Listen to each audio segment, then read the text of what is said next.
헌법재판관 여러분, 그동안 심판정에서 다루어진 쟁점들 가운데 두 가지에 대해서만 간략히 말씀드리겠습니다. 세세한 사실관계를 언급하기보다 상식선에서 간단히 말씀드리겠습니다. 우선 제가 국회의원을 체포하거나 본회의장에서 끌어내라고 했다는 것입니다. 정말 터무니없는 얘기입니다. 상식적으로 이렇게 해서 도대체 뭘 어떻게 하겠습니까? 의원들을 체포하고 끌어내서 계엄 해제를 늦추거나 막는다 한들 방송으로 온 국민과 전 세계가 지켜보고 있는데 그 다음에 뭘 어떻게 하겠습니까? 계엄 당일 국회의장의 발언대로 국회는 어디서든 본회의를 열어 계엄 해제를 의결할 수 있습니다. 영화나 소설에 나오기도 하지만 현실적으로 이런 일을 하려면 군으로 국가를 완전히 장악하는 계획과 정치 프로그램을 미리 가지고 있어야 합니다. 그런데 실제 상황이 어땠습니까? 계엄 사무를 담당할 주요 지휘관들이 계엄 직전에 어디에 있었는지 이 심판정에서 다 드러났습니다. 장관 재가를 받아 지방 휴가를 가거나 부부 동반 만찬, 간부 만찬 회식을 하다가 대통령의 계엄 선포 직후에야 국방장관으로부터 업무 지시를 받았습니다. 준비된 치밀한 작전 계획이나 지침이 없었기 때문에 혼선과 허술함도 있었습니다. 국방장관이나 지휘관들이나 경험이 풍부한 군사 전문가들인데 이들이 왜 이랬겠습니까? 12.3 계엄 선포는 계엄의 형식을 빌린 대국민 호소이고 과거 계엄과는 다른 것이었기 때문입니다. 이미 민주주의를 수십 년 경험하고 몸에 밴 우리 50만 군이 임기 5년 단임 대통령의 사병 노릇을 할 리가 있습니까? 제가 비상계엄을 선포한 이유는 오로지 주권자인 국민들에게 국회의 망국적 독재로 나라가 위기에 빠졌으니 이를 직시하고 감시와 비판의 견제를 직접 해달라는 것이었습니다. 공화국의 대의제 위기에 헌법 제정 권력인 주권자가 직접 나서야 한다는 호소였습니다. 의원을 체포하거나 끌어내라고 했다는 주장은 국회에 280명의 질서유지 병력만 계비간 상태에서 앞뒤가 맞지 않는 얘기입니다. 국회가 비어있는 주말도 아니고 회기 중인 평일에 이런 병력으로 터무니없는 얘기입니다. 의원만 300명이고 직원들과 보좌진을 합치면 몇천 명이 넘습니다.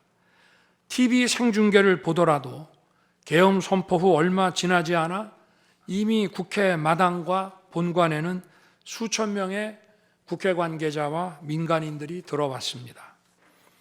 실제로 계엄 선포 후 1시간 30분이 지나서야 질서유지 군 병력이 도착했고 경내에 진입한 병력이 106명, 그 중에서 본관에 들어간 병력이 겨우 15명인데 이런 극소수 병력을 가지고 국회의원을 체포하고 끌어낸다는 것이 말이 되겠습니까?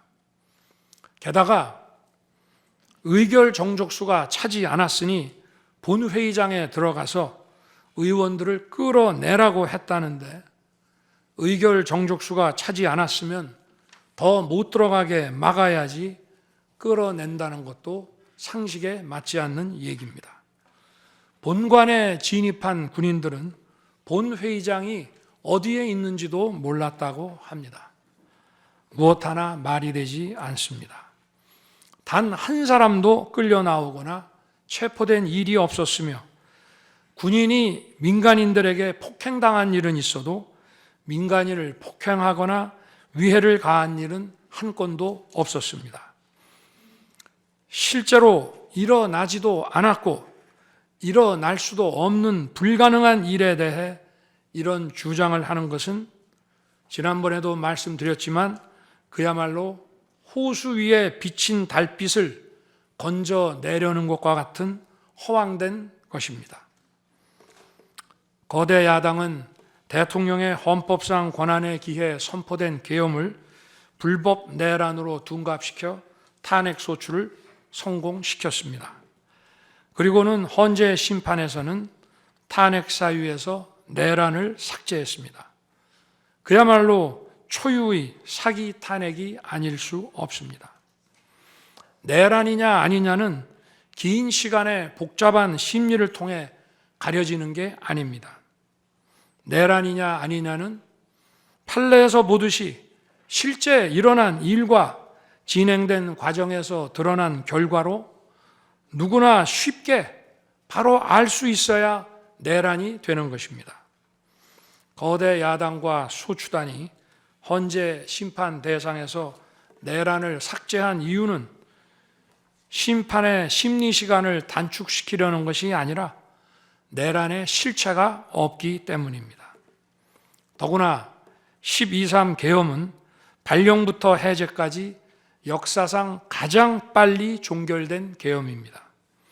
그러다 보니 계엄사령부 조직도 구성되지 못했고 예하 수사본부 조직도 전혀 만들어지지 못한 채 그냥 계엄이 종료됐습니다. 비상계엄 국무회의에 대해 간단히 말씀드리겠습니다. 계엄 당일 국무회의는 국무회의로 보기 어렵다는 주장이 있습니다. 그런데 국무회의를 할 것이 아니었다면 도대체 12월 3일 밤에 국무위원들이 대통령실에 온 이유를 오히려 제가 묻고 싶습니다. 국무회의가 아니라 간담회 정도였다는 주장도 있습니다만 그날이 간담회를 할 상황은 아닙니다. 간담회는 의사 정족수도 없는데 국무회의 의사 정족수가 찰 때까지 왜 기다렸겠습니까? 당일 저녁 8시 반부터 국무위원들이 차례로 오기 시작했고 저는 비상계엄에 대해 설명하고 국방장관은 계엄의 개요가 기재된 비상계엄 선포문을 나눠줬습니다. 국무위원들은 경제적, 외교적으로 어려움이 있다고 우려했고 저는 대통령으로서 각 부처를 관장하는 국무위원들의 생각과 다른 생각을 가지고 있으며 국가가 비상 상황이고 비상한 조치가 필요함을 설명했습니다. 그리고 각 부처 장관의 우려사항, 예를 들어 경제부총리의 금융시장 혼란 우려와 외교장관의 우방국 관계 우려는 제가 걱정하지 말라고 했습니다. 국무위원들이 과거의 계엄을 연상하고 있는 상황에서 저는 그냥 걱정하지 말라고 할 수밖에 없었습니다. 의사 정족수 충족 이후 국무회의 시간은 5분이었지만 그 이전에 충분히 논의를 한 것입니다. 다음 날 새벽 해제 국무회의는 소요 시간이 단 1분이었습니다. 실제 정례 주례 국무회의 경우에도 모두와 마무리 발언 등을 하고 많은 안건을 다루기 때문에 1시간가량 걸리지만 개별 안건의 심의 시간은 극히 짧습니다. 또한 비상계엄을 위한 국무회의를 정례 주례 국무회의처럼 하기는 어렵습니다. 보안 유지가 중요하고 그렇게 해야 혼란도 줄이고 질서 유지 병력도 최소화할 수 있기 때문입니다.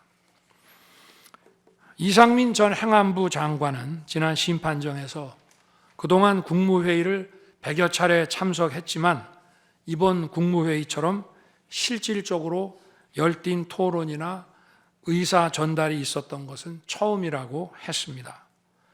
국무회의 배석을 위해 비서실장과 안보실장도 통상처럼 대통령실로 나오도록 했고 국가 안보의 문제이기도 해서 국정원장도 참석시켰습니다. 1993년 8월 13일 김영삼 대통령께서 긴급 재정경제 명령으로 금융실명제를 발표했을 때도 국무위원들은 소집 직전까지 발표한다는 사실 자체를 몰랐고 국무회의록도 사후에 작성됐습니다. 그때 상황은 이인재 당시 노동부 장관께서 이미 공개적으로 설명한 바 있습니다. 그러나 아무도 이를 두고 국무회의가 없었다고 하지 않았고 당시 헌법재판소는 긴급명령 발동을 모두 합헌이라고 결정했습니다. 그 밖에 여러 쟁점들에 대해서는 변호인단의 변론으로 가름하겠습니다.